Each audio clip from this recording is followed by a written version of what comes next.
오늘은 우리에게 주신 가장 귀한 선물인 우리 자녀들을 기억하면서 또 축복하는 또 어린이 주일이기도 하죠. 여러분, 한 유명한 그런 기독교 사상가의 아니었던 그런 에디스 셰퍼라는 여사가 있었는데요. 그분이 이런 말을 했어요. 가정은 추억의 박물관이다. 이런 아주 멋진 말을 남겼습니다. 우리가 인생을 살아가면서 우리의 마음속에 쌓여가는 가장 소중하고 진한 추억들이 대부분 가정에서, 특히 우리 부모님과 함께 했던 시간 속에서 만들어진다는 것입니다.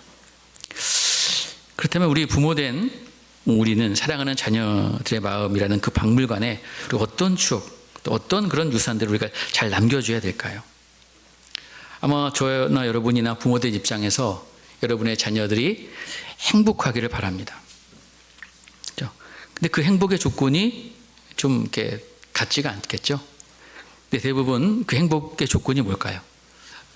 풍요로운 재물, 재산, 또 물질이겠죠? 또 어떤 좋은 스펙, 또 세상에서 어떤 성공, 이렇게 생각하여서 우리 자녀들에게 우리가 그것들을 쥐어주고 싶어 합니다. 열심히 학원 보내고, 미술학원, 피아노학원, 무슨 학원 그냥 보내잖아요. 여러분, 돈이 막 그냥 흘러넘쳐 보내는 게 아니잖아요. 어떻게 하면 우리 자식들 성공시킬까? 자, 하지만 여러분, 성경은 우리에게 분명히 말씀합니다. 우리가 자녀들에게 물려줄 수 있는 가장 위대한 유산은 눈에 보이는 어떤 돈, 또 이런 성공, 이런 것이 아니라 바로 부모의 거룩한 뒷모습, 다시 말하면 하나님을 경외하면서 살아가는 그런 참된 신앙의 삶이라는 것을 성경 우리에게 말씀하고 있다는 거예요. 여러분, 지난주에 제가 소개해드렸던 그 가수 유열 씨도 그 죽음의 문턱에서 유서를 써놓고 그 유서 가운데 첫 번째 내용이 뭐였어요? 자녀에게 여호와를 경외하는 삶이라고 했다고 제가 말씀드리지 않았습니까? 자, 여러분, 여러분의 지금 자녀들은 지금 여러분의 무엇을 보고 자라고 있을까요? 보통 부모들은 자녀들에게 좋은 말 많이 해주면 교육이 잘 된다고 생각하죠. 그래, 정직해라, 성실해라. 막 하고 싶은 말이 막 넘치죠. 막 저도 막 하고 싶은 말이 막 욕까지 막 차오를 때가 한두 번이 아니에요. 자, 여러분, 근데 여러분, 현대 뇌과학에서 우리에게 아주 충격적이고 놀라운 사실 하나 알려주는데요. 1990년대 이탈리아의 이 자코모 라촐레트라는 그런 교수가 뭘 발견했냐면 거울 신경세포라는 것을 발견했어요. 이게 뭐냐면 그 아주 흥미로운 실험을 합니다. 원숭이 한 마리를 이제 가만히 이렇게 앉혀 그냥 이제 원숭이가 쳐다만 보고 있는 거예요. 근데 이제 그 앞에서 한 연구원이 이제 아이스크림을 이렇게 맛있게 먹습니다. 근데 원숭이는 그것만 이렇게 쳐다보고 있는데, 그래서 원숭이의 그런 뇌파를 이렇게 측정해 보니까 어떤 결과가 나왔냐면은 원숭이가 직접 아이스크림을 집어서 입에 넣을 때 그 활성화되는 뇌 부위가, 그렇죠? 남이 먹는 것을 구경할 때에도 똑같이 그것이 활성화되고 있다는 거예요. 쉽게 말해서 우리의 뇌 속에는 타인의 행동을 보기만 해도 마치 내가 그 행동을 직접 하는 것처럼 이렇게 복사해버리는 그런 거울 세포가 있다는 거죠. 그 예중에 우리가 흔히 우리 일상생활에 겪고 있는 것이 뭐냐면 누군가 하품을 하면 나도 모르게 입이 벌어지는 이유, 또 누군가 레몬 같은 아주 신 것을 딱 입에 베어 먹었을 때에 아주 얼굴을 찌푸리는 그런 모습만 봐도 우리의 입에 침이 고이는 이유, 바로 우리 뇌에 있는 그 거울 세포, 그 뇌가 작동을 하기 때문에 그런 거예요. 자, 여러분, 이것이 우리에게 시사하는 바가 뭐냐면, 특히 우리 가정에서 여러분, 자녀의 뇌는 부모의 그 말, 그 입을 복사하는 것이 아니라 부모의 행동, 부모의 삶을 복사한다는 것입니다. 부모가 입으로 정직하라고 가르쳐요. 근데 부모님의 행동은, 오늘날 부모님이 누구하고 통화하는 내용을 들으니까 자기가 보기엔 전혀 사실이 아닌 어떤 핑계, 거짓말, 이런 것들을 본다면, 그렇죠? 그 거울 신경세포에 찍히는 건 뭐예요? 정직이 아니라, 우리가 상황에 따라서는 거짓말도 저렇게 해도 되는구나. 여러분, 자녀는 우리 부모가 세상의 유혹 앞에서 어떻게 행동하는지, 위기가 닥쳤을 때 누구를 찾는지, 그것을 보면서 자신의 영적 근육을 만들어간다는 것을 우리는 알아야 됩니다.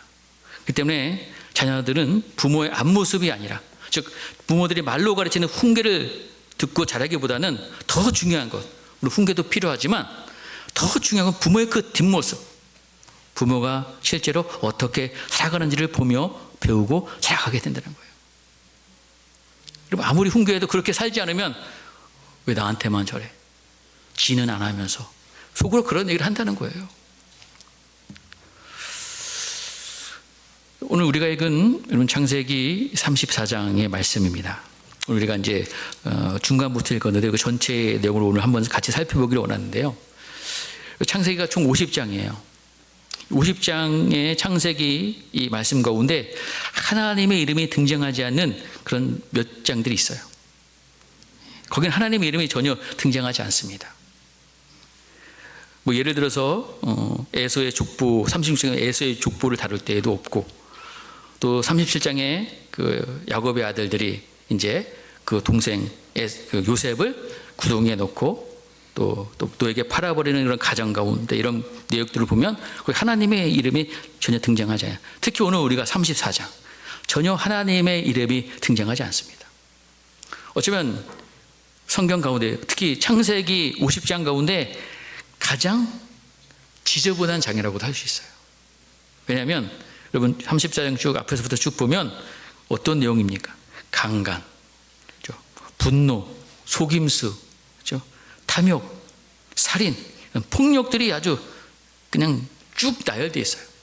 그리고 철저하게 자기 중심주의에 관한 아주 비극적이고 암울한 이야기로 가득 차 있는 말씀이 34장입니다. 특히 이 부모의 잘못된 뒷모습이 자녀들에게 얼마나 크고 무서운 비극을 가져오는지 너무나도 생생하게 보여주는 이 말씀이에요. 자, 오늘 이 말씀을 통해서 오늘 우리 부모들이 우리 자녀들에게 물려주고 있는 영적 유산이 과연 탐욕인지 세상 것인 것인지 아니면 거룩함인지를 정직히 돌아보는 그런 말씀이 되기를 간절히 소망합니다. 오늘 우리 참담한 실패 이야기 속에서 우리의 가정에 어떻게 세상의 유혹을 이기고 십자가의 은혜로 거룩한 믿음의 가정을 세워나갈 수 있지, 그것을 함께 이 말씀을 통해서 깨닫기를 간절히 소망합니다. 자, 오늘 본문의 배경을 잠시 설명드리면 우리가 알듯이 야곱이 형을 속이고 아버지를 속여서 이제 고향을 도망쳐요. 그리고 삼촌 집에서 20년 동안 타향사지를 하게 됩니다. 거기서 아주 치열하게 살았어요. 이제 대가족을 이루고요. 또 거부가 되었습니다. 이제 이것을 이끌고 이제 야곱이 하나님께서 또 명령하셔서 그 말씀을 듣고 확신을 가지고 이제 고향 땅으로 가나안으로 돌아가게 됩니다. 자, 삼촌 라반의 추격을 하나님의 은혜 가운데 무사히 넘겼어요. 그리고 이제 자신을 향해 400명의 무리를 이끌고 온 그 형 에서를 만남을 앞두고 이제 이 야곱이 약복강에서 천수와 씨름하면서 하나님께 축복을 구합니다. 그래서 이스라엘에는 거룩한 이름을 얻게 되죠. 자, 그 씨름할 때 환도뼈를 쳐서 절름발이가 되어서 형 에서와 이제 만남을 갖게 되는데 하나님의 은혜로 아주 화해와 용서의 아름다운 그런 만남을 이제 치르게 지나게 돼요. 자, 여러분 이제 야곱은 형 에서를 피해서 도망하던 그 시절에 베델에서 하나님 만나고 이렇게 소원했습니다. 우리 창세기 28장 1절에서 22절 말씀 한번 같이 한번 볼까요? 자, 한번 같이 한번 읽겠습니다. 시작. 내가 평안히 아버지의 집으로 돌아오게 하시면 여호와께서 나의 하나님이 되실 것이요 내가 기둥으로 세운 이 돌이 아버지의 집이 될 것이요 하나님께서 내게 주신 모든 것에서 10분의 1을 내가 반드시 하나님께 드리겠나이다 하였더라. 이런 소원을 했어요. 자, 하나님은 그 약속을 지켜서 지금 이제 야곱을 가나안 땅으로 무사히 인도하셨습니다. 그렇다면 야곱은 이제 이 가나안 땅으로 돌아와서 어디로 향해야 되느냐? 곧장 베델로 가야 되는 게 맞아요. 근데 야곱이 어떡하냐면 창세기 33장 18절 19절 말씀도 한번 읽어볼까요? 시작. 야곱이 밧단 아람에서부터 평안히 가나안 땅 세겜 성읍에 이르러 그 성읍에 장막을 치고 그가 장막을 친 밭을 세겜의 아버지 하몰의 아들들의 손에서 백크레스타에 샀으며 그렇습니다. 자, 하나님과 약속한 그 장소 베들로 가지 않고요. 지금 세상 문화가 화려하게 꽃피고 있던 그런 세겜이라는 도시에 장막을 치고 그곳에 땅도 구입해서 눌러 앉은 거예요. 여러분, 세겜은 어떤 곳이냐? 좀 비유가 그렇지만 지금으로 치면 강남 같은 곳이라고도 우리가 볼 수 있어요. 인프라가 잘 갖춰져 있고 뭐 장사하기도 좋고 아이들도 교육시키기도 아주 좋은 화려하고 아주 세련된 도시였습니다. 야곱은 생각했을 거예요. 저기 가봤자 이제 저 총구석인데, 저 광야인데, 우리 아이들도 제법 컸고 고생도 많이 했으니까 이런 세련된 도시에서 살면서 저 아이들에게도 정말 좋은 경험, 유익하고 애들이 행복할 거야. 이런 마음으로 거기에 정착했을 거예요. 여러분, 이것이 바로 영적 안주의 함정입니다. 부모가 하나님의 약속, 그 베델보다도 세상의 편리함, 이 세겜의 마음이 뺏겨서 그 경계선의 장막을 딱 치는 순간 여러분, 이 자녀들의 시선은 이미 세상 문화를 향해서 여러분 뺏기고 있다는 거예요. 고정되고 있다는 거예요. 자, 여러분, 영국의 위대한 설교자 찰스 스퍼전 목사님이 이런 말을 했어요. 부모가 신앙생활에 있어서 적당히 타협하고 차갑지도 않고 뜨겁지도 않게 산다면 자녀는 어떻게 되냐? 얼어 죽는다. 부모가 세상과 교회 사이에서 양다리에 걸치면서 적당히 살면요, 자녀들은 아예 세상 속으로 풍덩 빠져버린다는 뜻입니다. 자, 이제 야곱의 그 가정이 세겜에 이제 장막을 쳤어요. 그리고 이제 어떤 일이 일어나느냐? 자, 우리 34장 우리 1절 말씀 한번 보겠습니다. 시작. 레아가 야곱에게 낳은 딸 디나가 그 땅의 딸들을 보러 나갔더니. 자, 여러분, 우리가 알듯이 야곱에는 아내가 넷이 있었고, 그렇죠? 그러니까 둘은 아내고 둘은 첩이죠. 그리고 자녀가 몇 명이었어요? 13명이에요. 그 중에 12은 아들이고 딸 하나 딱 있었습니다. 그 딸의 이름이 바로 레아가 낳은 디나였어요. 여러분, 디나가 그 땅에 딸들을 보러 나갔다. 그 세상, 그 세겜 사람들의 그 문화를 보러 나간 거예요. 그죠? 그 세겜의 화려한 패션, 유행하는 춤, 놀이 문화, 이런 것들을 이렇게 들었겠죠. 그런 게 마음이 이제 쏠려가지고 그 구경하러 나갔어요. 구경하러 나갔다가 어떤 일을 당해요? 2절에 보면은 히위 족속 중 하몰의 아들 그 땅의 주장 세겜이 그를 보고 끌어들여 강간하여 욕되게 하고 그랬습니다. 여러분, 세겜 땅의 주장 아들에게 아주 몹쓸 끔찍한 비극이 벌어지고 있어요. 그리고 왜 이런 일을 당했을까요? 바로 부모가 영적인 경계선을 허물고 세겜의 집을 지었던 거예요. 자녀가 세겜 문화를 부러워하는 것, 당연한 결과가 아니겠습니까? 그리고 우리는 입으로는 자녀들에게 교회 가라고는 하는데 정작 우리가 지혜부에서는 세상 것 때문에, 성적 때문에 막 짜증내고 또 막 누구와 비교하면서 또 주말이면 예배보다 여행이나 쇼핑을 우선순위 한다면 여러분, 자녀들이 우리에게 무엇을 배우겠습니까? 일요일에는 잠깐 교회 가는 날, 그것도 시간 있을 때만. 진짜 중요한 것은 세상에서 성공하고 세상에서 즐기는 것이구나, 이런 거 느끼지 않겠습니까? 여러분, 이 부모의 이런 영적인 게으름, 안주는 자녀들에게 여러분 세속화라는 무서운 바이러스를 전염시킨다는 것을 우리는 분명히 알아야 됩니다. 근데 여러분, 이 비극이 여기서 멈추지 않아요. 자, 이 디나가 세겜 사람들에게 이런 욕당했다는 소식을 듣고 그 오빠인 시므온 레위가 나섭니다. 이제 이 디나의 오빠들 머리끝까지 화가 났어요. 근데 여러분, 이 세겜의 아버지였던 하몰은 오히려 자기 아들과 디나를 결혼시켜달라고 막 요구하죠. 그래서 두 민족이 서로 결혼하고 장사하면서 큰 하나의 민족을 이룹시다. 이때 이 야곱의 아들들이요, 속마음을 숨기고 한 가지 꾀를 냅니다. 자, 그럼 우리 동생 디나하고 당신 아들 결혼시키려면 당신의 그 마을 사람 모두가 우리 남자들처럼 뭘 받아야 된다? 할례를 받아야 된다 하고 그걸 제안합니다. 여러분, 우리 성경에서 말하는 할례는 뭘까요? 할례는 하나님의 백성이라는 징표입니다. 다시 말하면 내 욕심대로 살지 않고 우리는 하나님의 말씀만 지키면서 살겠습니다. 그런 언약의 증표예요. 지금으로 치면 우리가 받는 어떤 세례, 성찬과 같은 아주 거룩한 의식이 바로 이 할례였어요, 당시. 그런데 이 야곱의 아들들이 세겜 사람들을 향해서, 그죠? 우리 한 가족이 되려면 당신도 너 할례 받아. 그럼 우리 여동생 줄게. 그럼 이것이 거짓말이었죠.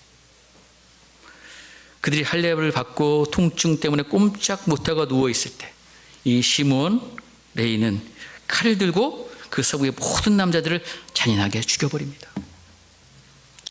여러분, 우리가 이 장면에서 우리가 정말 무서운 진실을 보게 돼요. 하나님을 경외하는 마음이 없이 우리가 종교 교육 받을 때, 종교 생활할 때 얼마나 위험한지. 여러분, 시므온 레위 할례가 뭔지 모르는 사람들이 아니었어요. 어떻게 행하는지도 분명히 알았습니다. 하지만 그들에게는 이 할례는 하나님과의 약속이 아니라 내 분노를 풀고 내 이익을 챙기기 위한 하나의 도구, 함정으로 그것을 사용하고 있다는 거예요. 얼마나 끔찍한 일입니까? 여러분, 이것이 바로 우리 부모가 신앙의 형식만을 보여주고 내용 없이, 본질이 없이 하나님을 경외하는 삶을 보여주지 못하면 우리 자녀들의 신앙도 그냥 겉모습만, 가식으로 배운다는 것입니다. 교회는 다니지만 속은 이 세겜 사람들보다도 더 잔인한 영적인 위선자의 자리에 있게 된다는 거예요. 자, 이제 오늘 우리가 읽은 본문 18절부터 24절에 보면은 세겜의 지도자 이제 하몰과 그의 아들 세겜이 자기 동네 사람들을 설득하는 장면이 나옵니다. 동네 사람들에게 가서 여러분, 저 야곱의 가족들과 우리가 사이좋게 지내야 됩니다. 한 민족이 될 수 있어요. 저들이 요구한 대로 우리가 할례를 같이 받읍시다. 그런데 이 동네 사람들을 설득한 진짜 이유가 뭐냐면, 여러분, 그들이 할례를 받는 이유, 그들이 어떤 신앙이 있어서 받는 것이 아니에요. 하나님을 믿고 싶어서 할례를 받고자 하는 것이 결코 아닙니다. 우리 23절 말씀 한번 같이 한번 읽겠습니다. 시작. 그러면 그들의 가축과 재산과 그들의 모든 짐승이 우리의 소유가 되지 않겠느냐. 다만 그들의 말대로 하자. 그러면 그들이 우리와 함께 거주하리라. 여러분, 이 세겜 사람들의 속마음이 보여지십니까? 그들은 하나님의 거룩한 예식인 할례를 받겠다고 그들이 나선 이유, 그 이유가 뭐예요? 자신들을 거룩해지기 위해서? 아니에요. 뭐 때문에? 욕심 때문에 그런 거예요. 돈 때문에 그런 거예요. 겉으로는 평화롭게 하나가 되자고 말하지만 속으로는 야곱의 그 엄청난 그 가축 재산들 자기 것으로 삼을 수 있는 기회다. 이 세속적인 욕심과 탐욕이 가득 차 있었던 것입니다. 여러분, 이것이 바로 우리가 살아가는 이 세상의 진짜 모습이에요. 세상은 이익이 된다고 하면 거룩한 신앙마저도, 또 하나님의 이름마저도 철저하게 자기들의 욕심을 채우는 도구로 이용하려고 든다는 거예요. 신앙을 하나의 거래 조건으로 삼는 것, 눈에 보이는 어떤 재물과 성공을 얻기 위해서라면 얼마든지 종교적인 가면을 쓰일 수 있는 것이 바로 세상입니다. 우리가 어떤 물건을 거래하거나 어떤 사람들을 만날 때 보면, 그죠? 손님이 믿는 사람이면 자기도 믿는 사람인 것처럼 떠드는 사람이 있어요. 우리 집안이 뭐 누가 뭐고 목사가 몇이고. 예. 어떤 분은 여러분 교회에 나오는 목적이 뭐예요? 자신의 어떤 비즈니스에 도움되기 위해서 다니신 분들도 종종 있어요. 제가 예전에 제가 사는 지역에 어떤 분이 계셨는데 그분은 그런 분이었어요. 그분이 원래 요즘에는 이제 그 업종이 많이 사라졌지만 거의 그 동네에서 양복점을 사람이었습니다. 그래서 그분은 그래서 교회를 정하고 신앙생활을 해요. 그래서 좀 작은 교회는 안 가죠. 어느 정도 규모 있는 교회. 거기서 딱 신앙생활을 하면서 비즈니스를 합니다. 어느 정도 이 비즈니스가 어느 정도 성공했다. 더 이상 이거 거래하기 쉽지 않다면 어떻게 돼요? 뭐예요? 다른 교회를 옮기는 거죠. 또 거기 가서 또 이렇게 다시 신앙생활 하면서. 여러분, 이 정도면 양호한 거예요, 솔직히. 교회에 들어가서 아주 사람들과 친해지고, 돈 빌리고, 돈 꿔서 먹고 튀는 경우, 요즘은 그런 일들도 교회 가운데 많이 일어나고 있어요. 자, 교회에 다니는 이유가 어떤 자기의 욕심을 채우기 위해서, 어떤 인맥, 관계를 만들기 위해서, 우리의 가정, 우리의 자녀들의 마음속에 이런 세속적인 동기가 자리 잡지 않도록 우리가 철저하게 경계해야 된다는 것을 알아야 돼요. 자, 여러분, 세겜 사람들이 재산을 얻겠다는 욕심에 눈이 멀어서 남자들이 다 할례를 받았습니다. 할례를 받으니까 여러분 얼마나 고통스럽겠어요. 자, 25절에 보니까요, 우리 25절 같이 한번 읽을게요. 시작. 제3일에 아직 그들이 아파할 때에 야곱의 두 아들 디나와 오라버니와 시몬과 레이가 각각 칼을 가지고 가서 몰래 그 성읍을 기습하고 그 모든 남자를 죽이고 그렇습니다. 고통 속에 신음하고 있는 그 세계의 모든 남자들을 잔인하게 죽여버렸어요. 그럼 거기서 끝나지 않습니다. 그렇죠? 그 디나를 집에서 데려온 다음에 27절에 보면은요, 그 성 안에 있는 양, 소, 나귀, 집안의 귀한 모든 걸 다 가져오고 또 어린아이들, 여자들까지 다 포로로 잡아오고 있는 거예요. 여러분, 아주 끔찍한 장면입니다.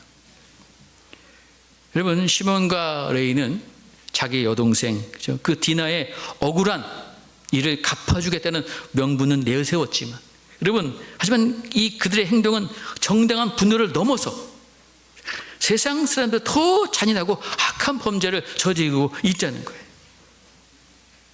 무엇보다도 그들이 저지른 가장 큰 죄는 바로 하나님께서 주신 거룩한 신앙의 표인 이 할례를, 사람을 죽이고 속이는 무서운 살인 무기로, 속임수의 도구로 사용했다는 것.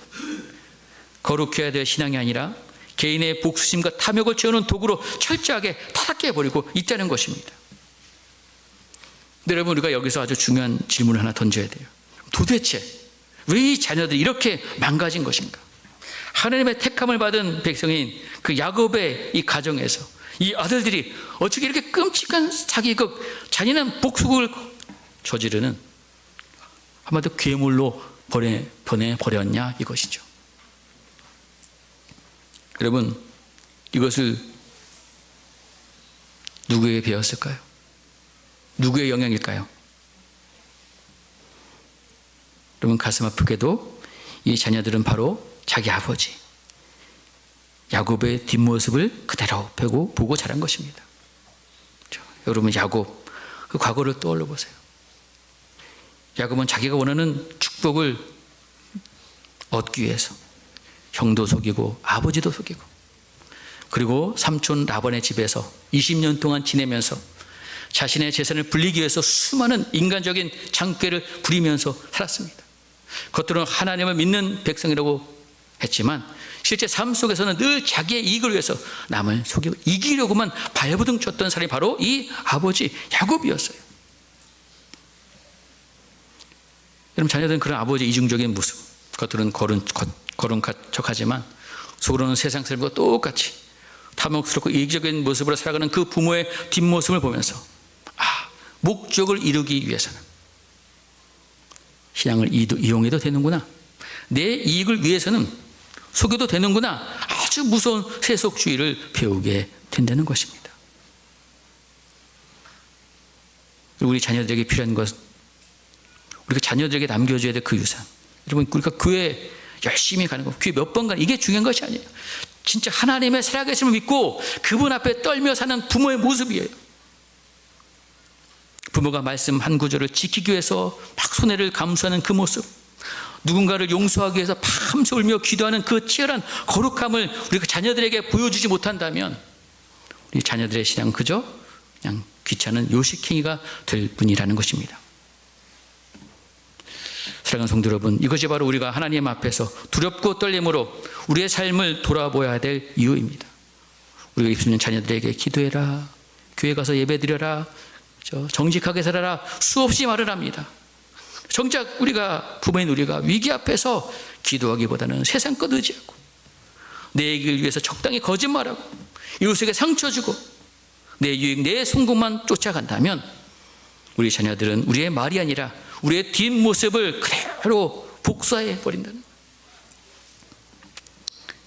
신앙의 이름으로 보장된 세속적인 괴물로 자라게 되는 것입니다.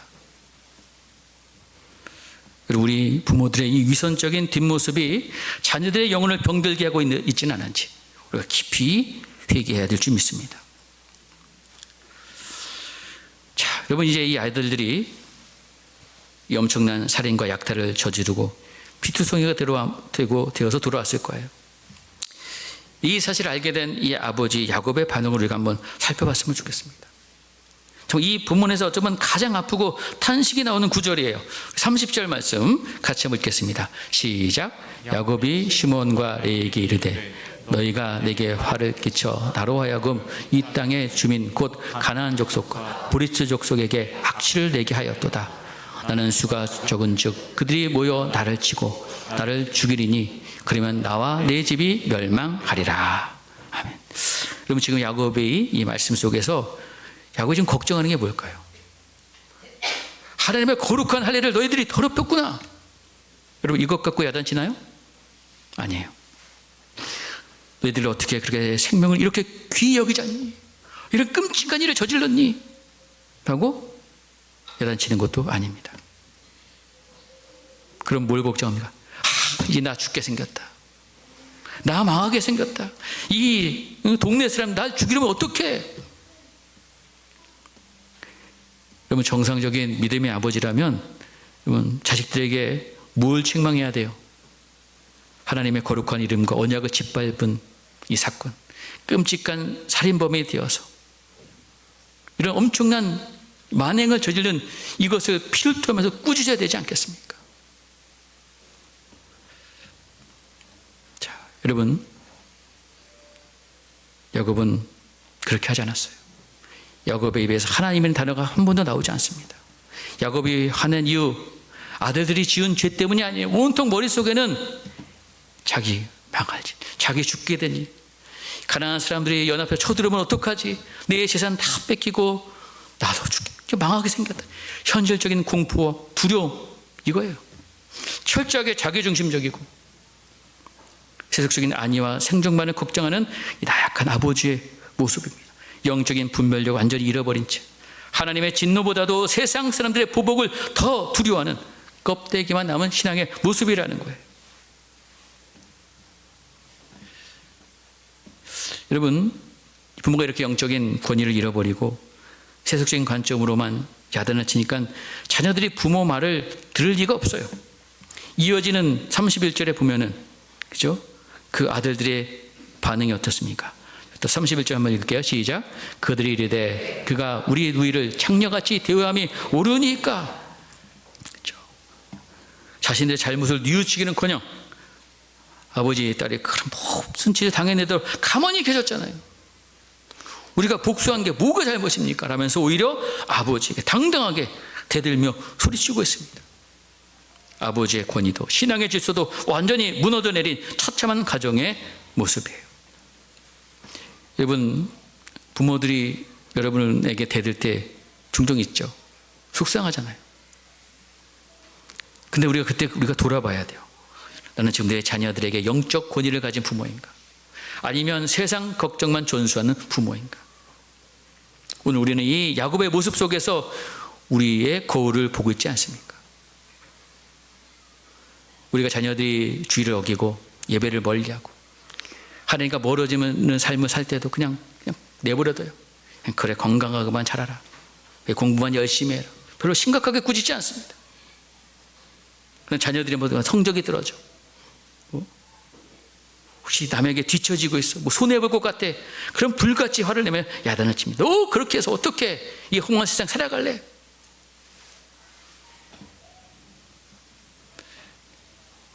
만약 우리가 우리 자녀들에게 이런 식으로 꾸짖는다면 그것은 야곱이 아들들에게 화냈던 것과 똑같은 모습이에요.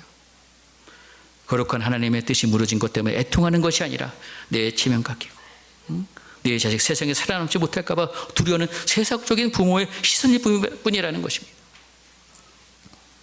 부모가 영적인 기준 없이 세상의 기준으로 우리가 자녀들을 야단친다면 자녀는 겉으로는 듣는 척할지 몰라도 속으로는 반항심을 키우고 부모의 신앙을 가볍게 여기게 된다는 겁니다.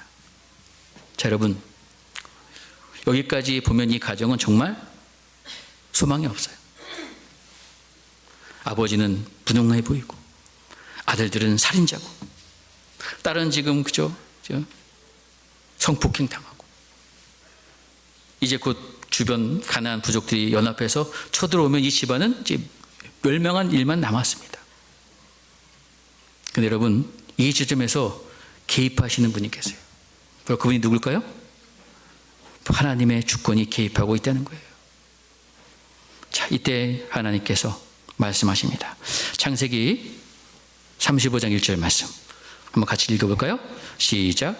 하나님이 야곱에게 이르시되 베델로 올라가서 거기 거주하며 내가 내 형 에서의 낯을 피하여 도망하던 때에 네게 나타났던 하나님께 거기서 제단을 쌓으라 하신지라. 아멘. 자, 여러분, 인간은 실패하고 부모는 무너졌어요. 그러나 하나님은 포기하지 않으십니다. 하나님은 야곱을 혼내지 않으세요. 쫓아내지 않으시고 다시 베델로 초청하고 계세요. 솔직히 이 정도면 여러분, 이거는 끝나는 거예요. 이 가정은 얼마나 끔찍한 만행을 저질렀습니까?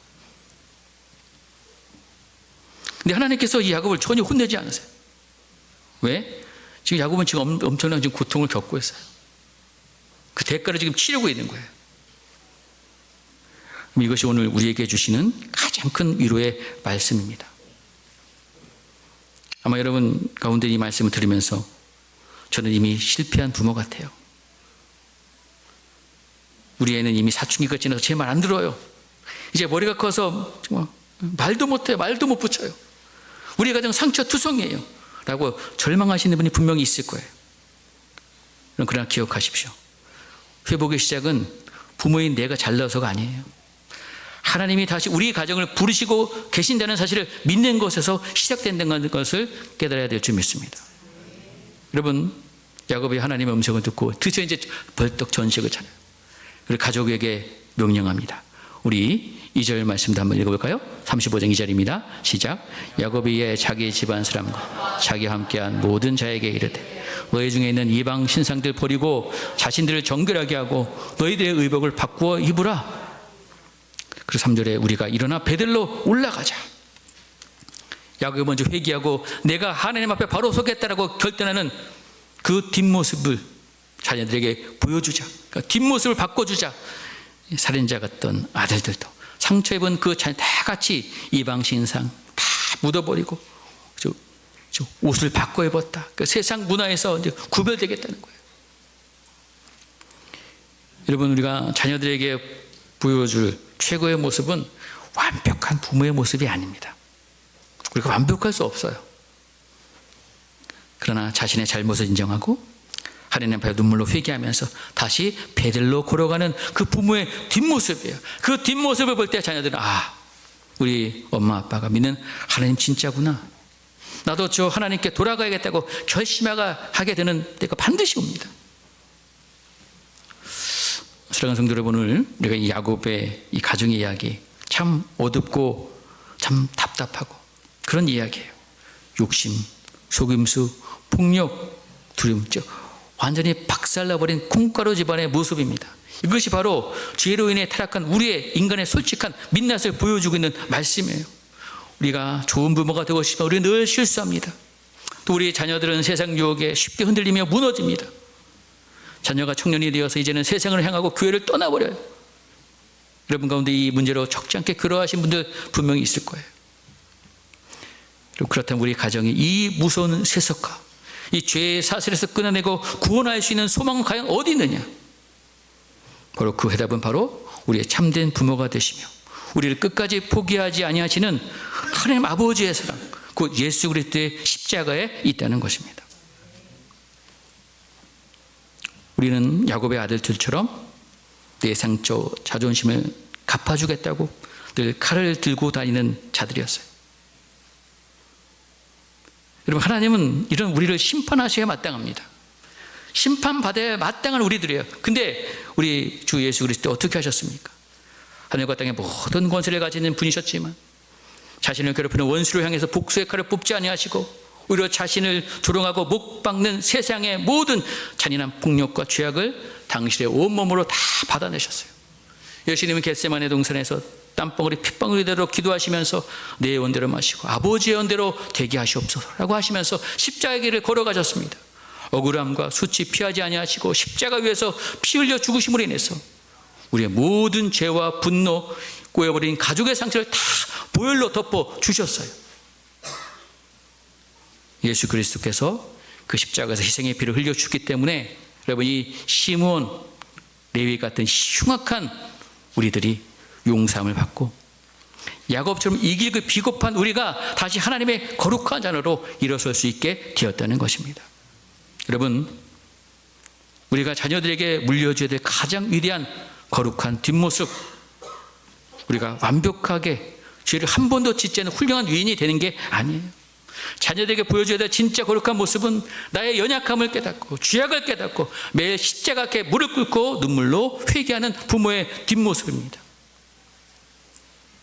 자녀들 앞에서 실수했을 때, 그래, 미안하다, 엄마 아빠도 연약한 죄인이야, 우리 함께 예수님의 십자가를 의지해서 하나님께 나아가자, 솔직하게 고백하면서 기도하는 모습을 우리가 보여줘야 된다는 거예요.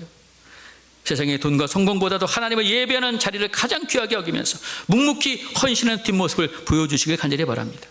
그 십자가를 향해서 엎드린 부모의 뒷모습을 보고 자란 자녀는 결코 세상의 폭력과 탐욕에 휩쓸리지 않습니다. 결국 그 자녀들도 부모를 따라서 십자가 앞에 무릎 꿇는 믿음의 자녀들도 아름답게 자라나게 될 줄 믿습니다. 여러분, 오늘 야곱의 아들 중에 레위가 있어요. 레위는 끔찍한 살인을 저지르는 자였어요. 이 가정에 큰 위기를 갖고 온 사람이었어요. 그래서 우리가 보면 야곱이 죽으면서 유언할 때, 여러분, 이 레위는 축복을 받지 못합니다. 이스라엘 중에서 흩어지리라 저주를 받아요. 그래, 훗날 그 레위 지파, 이 가문이 결정적인 순간에, 그렇죠? 시내산 아래에서 여호와 편에 서겠다고 결단했을 때 그의 운명, 그 가문의 운명이 완전히 뒤바뀌어요. 하나님께서는 그들을 파멸시키기 위해서 흩으시는 것이 아니라 이스라엘의 전체 거룩한 영향을 끼치는 영적 지도자로 세우시기 위해서 그들을 흩으셨어요. 흩으시긴 흩으셨지만 그 목적과 의미가 달라졌어요. 회개하고 우리가 하나님 앞에 바로 섰을 때 하나님의 성막을 지키는 가장 거룩한 지파가 되었습니다. 여러분, 여러분의 가정도 오늘 세겜으로 향하지 않고 베델로 방향만 튼다면 하나님께서 반드시 그렇게 영광스럽게 바꿔주실 줄 믿으시길 바랍니다. 하나님 편에 온전히 서기로 결단함으로써 여러분의 삶에 흐르는 모든 저주의 그림자가 찬란한 은혜의 통로로 변화되는 역전의 주인공이 되게 해 주실 줄 믿습니다. 오늘 어린이 주일이죠. 우리 가정을 주님의 십자가 앞에 온전히 올려드려야 됩니다. 예수님의 보혈이 우리 가정의 모든 세속적인 가치관, 폭력, 상처를 다 씻어내 주시기를 간절히 소망합니다. 오늘부터 우리가 다시 시작해야 돼요. 내 자녀들의 세상적인 평가를 보고 두려워하는 부모가 아니라 내 자녀들의 영혼을 끌어안고 하나님 앞에 엎드려 기도하는 거룩한 믿음의 부모가 되시기를 간절히 소망합니다.